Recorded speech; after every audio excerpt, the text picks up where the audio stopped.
जय शिव शंभू। सावन की आपकी इस वीडियो को जो भी लाइक करें उसकी जन्म जन्मांतर की गरीबी को दूर कर देना। जय माता पार्वती। हर हर महादेव। दोस्तों, आज की इस वीडियो में हम आपको सावन मास में सुहागिन महिलाओं को क्या वह ऐसे कार्य हैं जो जरूर करने चाहिए, यह जानकारी आज हम आपको शेयर करने वाले हैं। सावन का महीना सुहागिनों तथा कुंवारी कन्याओं के लिए ही शुभ माना जाता है। सुहागिनों के पैर की एड़ी से लेकर और सर तक के भाग को सावन में अहम भूमिका माना जाता है, पवित्र माना जाता है। सुहागिनों का झूला झूलना, वर्षा आदि में स्नान करना सर्वश्रेष्ठ माना जाता है। दोस्तों, सावन का महीना बहुत ही पवित्र महीना होता है। सावन का पवित्र महीना भगवान भोलेनाथ और माता पार्वती का मास होता है। सावन का महीना गंगाजल की तरह पवित्र माना जाता है और इस पवित्र सावन के महीने में जो भी भक्त सच्चे भाव से, सच्चे मन से मैया पार्वती भोलेनाथ की शरण में जाते हैं, उनकी हर मनोकामनाएं, हर इच्छाएं भोलेनाथ और माता पार्वती जरूर पूरी करते हैं। और करे भी क्यों ना, आखिर हम सब माता पार्वती और भगवान शिव की ही संतान है।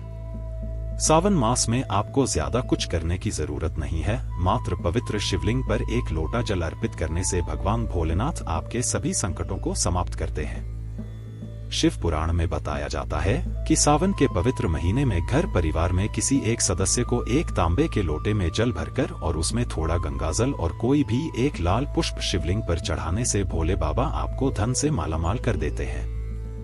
क्योंकि सावन मास में भगवान शिव धरती पर आकर अपने हर भक्त के घर में वास करते हैं। अगर आपके पास समय न हो तो घर में किसी भी महिला को एक लोटा जल अवश्य अर्पित करना चाहिए। दोस्तों, भोले बाबा सच्ची भक्ति के भूखे हैं। वो आपसे कुछ नहीं मांगते। सच्ची भावना और सच्चे दिल से अगर आप उन पर जल भी अर्पित करते हैं तो महादेव आपके घर में अपना स्थान बना लेते हैं। बड़े से बड़े राक्षस को भी भगवान शिव ने दर्शन दिए हैं। हम तो फिर भी एक मामूली से इंसान है और हम राक्षस की तरह बुरे स्वभाव के भी नहीं है, तो हमें तो महादेव की कृपा जरूर मिलेगी। बस मन में ईश्वर के प्रति लगाव, सच्ची आस्था, प्रेम भाव होना चाहिए, हृदय पवित्र होना चाहिए। तभी ही महादेव का विशेष फल और हमें सिद्धि की प्राप्ति होती है। शास्त्रों के अनुसार कहा जाता है कि अगर आपके माता पिता नहीं हैं, तो आप भगवान शिव को अपने माता पिता सच्चे हृदय से एक बार मानकर तो देखिए, वो आपकी हर इच्छा अवश्य पूरी करेंगे। क्योंकि शिव जगत पिता है। एक बार आप सच्चे हृदय से पुकार कर तो देखिए, शिव दौड़े चले आएंगे। दोस्तों, अगर आप शिव से प्यार करते हैं तो सच्चे हृदय से कमेंट बॉक्स में लिखे ओम नमः शिवाय। भगवान शिव के लिए एक लाइक तो बनता है और हमारे चैनल को सब्सक्राइब करके बेल आइकन जरूर दबाइएगा। दोस्तों, सुहागिन महिलाओं के लिए सावन का महीना बहुत ही ज्यादा बेहतर और पवित्र खास होता है। और जैसा कि हम सभी जानते हैं कि सावन सोमवार व्रत जितना महत्व रखता है, उतना ही माता पार्वती के निमित्त माता मंगला गौरी व्रत हम सावन मास में करते हैं। उन्हें प्रसन्न करने के लिए, अपने जीवन में हमेशा सौभाग्य बना रहे, ऐसी कामना से सुहागिन महिलाएं मंगला गौरी व्रत श्रावण मास में जरूर करती है। दोस्तों, सावन मास में माता पार्वती की उपासना से आपके जीवन में सुख सौभाग्य बना रहता है। यह सुख सौभाग्य कोई मामूली सुख सौभाग्य नहीं होता। कभी न खत्म होने वाला धन, कभी न खत्म होने वाला यश, कीर्ति, वैभव प्राप्त होता है। पति की उन्नति, तरक्की, उनकी आयु दीर्घायु होती है। जहां आपके पति 70 साल जीने वाले होंगे तो उनकी उम्र और गुना बढ़ जाती है। संतान सुख की प्राप्ति होती है। जिन माताओं बहनों के संतान नहीं हो रही थी, वह भी हो जाएंगी। घर में सुख समृद्धि बनी रहती है। दोस्तों, सावन के माह में सभी भगवान भोलेनाथ माता पार्वती की शरण में रहते हैं, लेकिन सुहागिन महिलाओं के लिए कुछ ऐसे कार्य हैं जो पति की उन्नति, तरक्की के लिए उन्हें जरूर करने चाहिए। दोस्तों, आज हम आपको एक एक करके उपाय बताने वाले हैं। संपूर्ण जानकारी के लिए वीडियो को अंत तक जरूर देखिएगा। सबसे पहले श्रावण मास में सुहागिन महिलाओं को क्या करना चाहिए, आइए जानते हैं। दोस्तों, सावन मास में भोलेनाथ की पूजा आराधना के साथ साथ माता पार्वती की पूजा आपको हर रोज करनी चाहिए। वो भी पूरे सावन मास आप करें, आप कोई व्रत करें या ना करें, लेकिन हर रोज माता पार्वती को अगर सावन मास में आप सिंदूर और एक लाल फूल भी अगर आप अर्पित कर देते हैं तो आपके सुहाग की माता हमेशा रक्षा करती है। किसी भी प्रकार की अगर पति को स्वास्थ्य संबंधी समस्या है तो आपको यह कार्य तो जरूर ही करना चाहिए। माता पार्वती कभी अपने भक्त को निराश नहीं करती। दोस्तों, माता को एक लाल फूल अर्पित करें। रोजाना गुड़हल का फूल हो तो बहुत ही अच्छा रहेगा और लाल सिंदूर रोज माता को अर्पित करें और फिर अपनी मांग में भी जरूर भरे। यह कार्य आपको करना ही करना चाहिए और ये उपाय सभी के लिए है। दोस्तों अब जानते हैं दूसरा कार्य सावन के महीने में आपको और हर सभी सुहागिन महिला को यह जरूर करना चाहिए। देखिए दोस्तों, यह सावन मास है, हरियाली का मास है, बारिश का मौसम भी होता है, हर तरफ हरा ही हरा इस समय दिखाई देता है। यानी साफ साफ कहा जाए तो इस मौसम को प्यार का महीना भी कहा जाता है और ऐसे में हरे रंग का सावन के महीने में बहुत विशेष महत्व होता है। दोस्तों ऐसे में सावन के माह में सुहागिन महिलाओं को हरी चूड़ियां, हरे कपड़े जरूर पर हमने चाहिए। ऐसा करने से आपसे माता पार्वती भोलेनाथ बहुत प्रसन्न होते हैं और उन्हें सदा सौभाग्यवती रहने का आशीर्वाद देते हैं, उनके पति को दीर्घायु रहने का आशीर्वाद देते हैं। दोस्तों इसीलिए आपको सावन के महीने में हरे रंग का उपयोग जरूर करना चाहिए। चूड़ियों में करें, कपड़ों में करें, पर हरे रंग का इस्तेमाल जरूर करें। ऐसे में आप भगवा रंग भी पहन सकते हैं। लाल, पीला, हरा, गुलाबी तथा लाल रंग बहुत ही शुभ और पवित्र माना जाता है। इससे माता पार्वती अति प्रसन्न होती है। लेकिन याद रहे सावन के पवित्र महीने में काला वस्त्र तथा सफेद रंग का कपड़ा सुहाग इन महिलाओं को नहीं पहनना चाहिए। सुहागिन महिलाओं के लिए यह रंग अशुभ माना जाता है। हमारे वेदों के अनुसार जब से हमारी सृष्टि की संरचना हुई है तभी से वधू को शादी में लाल जोड़ा ही पहनाया जाता है। लाल, हरा, गुलाबी, मेहरून, ऑरेंज कलर यह सब शादी के जोड़े में वधू को पहनाया जाता है। भगवान शिव का जब वे हुआ था तब माता पार्वती लाल जोड़े में थी। विष्णु जी का विवाह हुआ माता लक्ष्मी लाल जोड़े में थी। भगवान गणेश का जब विवाह हुआ तब रिद्धि और सिद्धि लाल जोड़े में ही थी। शास्त्रों से आप अनुमान लगा सकते हैं कि लाल जोड़े का महत्व एक सुहागन के लिए कितना है। इसीलिए सावन के महीने में लाल जोड़ा, लाल वस्त्र, लाल चोरी, मांग में लाल सिंदूर, लाल बिंदी लगाना, पैरों में लाल महावर लगाना अति शुभ और मंगलकारी माना गया है, विशेष माना गया है, शुभकारी माना गया है। इससे सावन में 4 चांद लग जाते हैं और देव शक्तियां प्रसन्न रहती है। दोस्तों तीसरा कार्य सावन के महीने में किसी भी सुहागिन महिला का गला खाली नहीं रहना चाहिए। खास तौर पर हर सुहागिन महिलाओं को सावन मास में मंगलसूत्र जरूर धारण करना चाहिए। यदि आपके पास अगर मंगलसूत्र उपलब्ध नहीं है तो आप अपने गले में मोतियों की चयन भी पहन सकते हैं।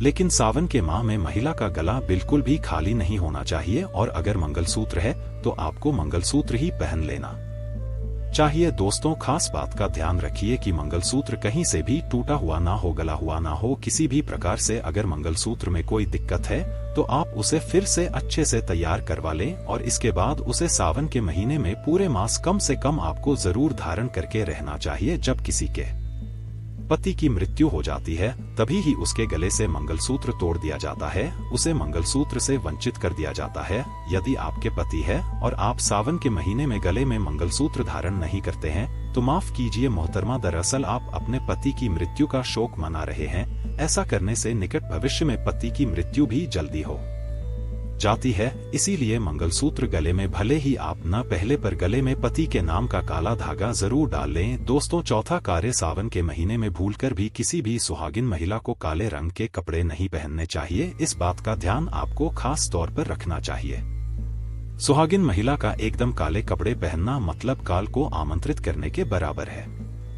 इससे भी पति की आयु दीर्घायु नहीं बल्कि मृत्यु को आमंत्रित करने के बराबर माना जाता है। देखिए हम हर रंग के कपड़े पहनते हैं और पहनने भी चाहिए, इसमें कोई दिक्कत भी नहीं होती। लेकिन सावन के माह में आप काले रंग के कपड़े न पड़े ने आप अन्य किसी भी रंग के कपड़े पहने, लेकिन काले रंग के कपड़े तथा एकदम सफेद कपड़े खासतौर पर सावन मास में दूरी बना ले। शादीशुदा महिला के सफेद कपड़े पहनाना भी विधवा होने की निशानी मानी जाती है, विधवा होने का भयंकर रूप माना जाता है। इससे भी पति की आयु कम होती चली जाती है। दोस्तों पांचवा कार्य सावन के महीने में सभी विवाहित महिलाओं को, सभी सुहागिन महिलाओं को इस बात का ध्यान जरूर रखना चाहिए कि उनकी मांग हमेशा भरी रहे। दोस्तों सावन के महीने में सुहागिन महिलाओं को अपनी मांग कभी हाल नहीं रखनी चाहिए। जो भी सिंदूर आप लगाते हैं कोशिश तो यह करनी चाहिए कि जो आपके सुहाग का सिंह धौनी का सिंदूर है सावन मास में आप थोड़ा वह भी लगाएं। अगर आप वह पीला सिंदूर नहीं लगा सकते हैं तो आप कोई भी लाल सिंदूर अवश्य लगाएं। अगर आप ऑफिस जाते हैं तो ऐसे में जो भी सिंदूर आप लगाते हैं वो जरूर लगाएं सावन में। मैं अपनी मांग कभी खाली न रखें, ऐसा करना अशुभ होता है, तो आप इस बात का भी जरूर ख्याल रखिएगा। अगर आपने अपने पति के नाम का सिंदूर खरीदा है या आपकी शादी का सिंदूर है तो बहुत ही शुभ माना जाता है। उसे संभाल कर रखें, सदैव रखें। शास्त्रों के अनुसार माना जाता है कि पति के नाम का सिंदूर बड़ा ही महत्व रखता है, खूबसूरत होता है, 7 फेरों के साथ बंधा होता है, जो आपके अटूट रिश्ते को दर्शाता है। सिंदूर को कभी बांटना नहीं चाहिए, नहीं तो पति का प्यार भी बढ़ जाता है और निकट भविष्य में आपके पति की मृत्यु भी जल्दी उम्र में हो जाती है।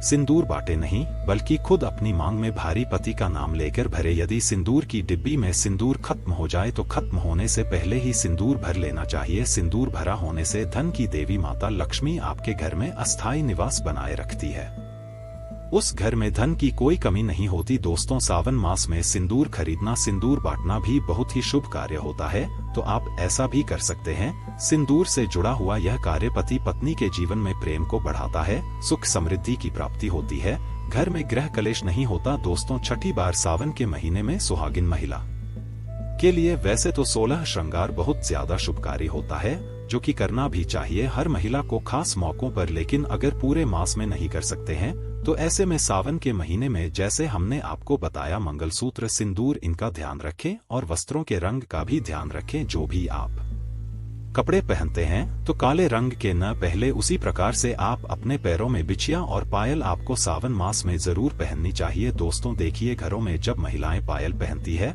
तो बहुत ही शुभ बताती है।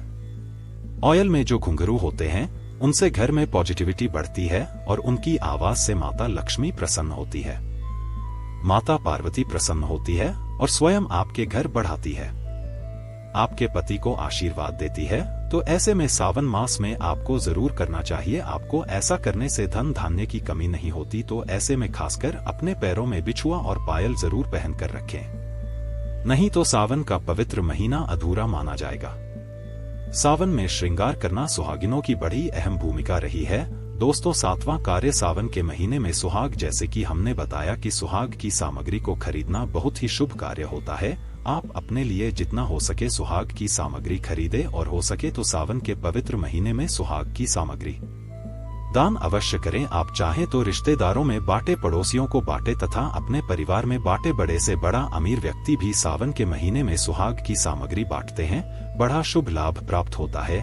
इससे घर की प्रगति होती है, उन्नति होती है, पति की आयु बढ़ती है, पति पत्नी का रिश्ता अमर हो जाता है, प्रेम का असीम सुख प्राप्त होता है। माता पिता भी अपने संतान के सुख के लिए सुहाग की सामग्री दान कर सकते हैं या गिफ्ट के तौर पर दे सकते हैं, बशर्ते यह है कि नई सामग्री, नए नए आभूषण, नए नए श्रृंगार आदि होने चाहिए। इससे भोले बाबा और माता पार्वती अति प्रसन्न होते हैं और देते हैं खुश हो हर सुख समृद्धि वैभव का वरदान। अन्य लोगों को सुहाग की सामग्री जैसे सिंदूर, बिंदी या हरी भरी चूड़ियां, बिछुआ, पायल, इस प्रकार की चीजें आपको ज्यादा से ज्यादा लोगों को दान देनी चाहिए या फिर उपहार में देना चाहिए। लेकिन याद रहे, अपने खुद के मेकअप कभी किसी को दान न करें और ना ही किसी को दें। श्रृंगार आप नया ही खरीदे और बांटे। दोस्तों, 8वां सावन के महीने में मेहंदी। सावन के महीने में हर विवाहित महिला को, बल्कि सभी को, और हाथों पर मेहंदी तो कुंवारी कन्याएं भी लगाती है। आपको बता दें, हाथों पर मेहंदी किसी भी महिला को जरूर राजवानी चाहिए। ऐसा करना बहुत ही शुभ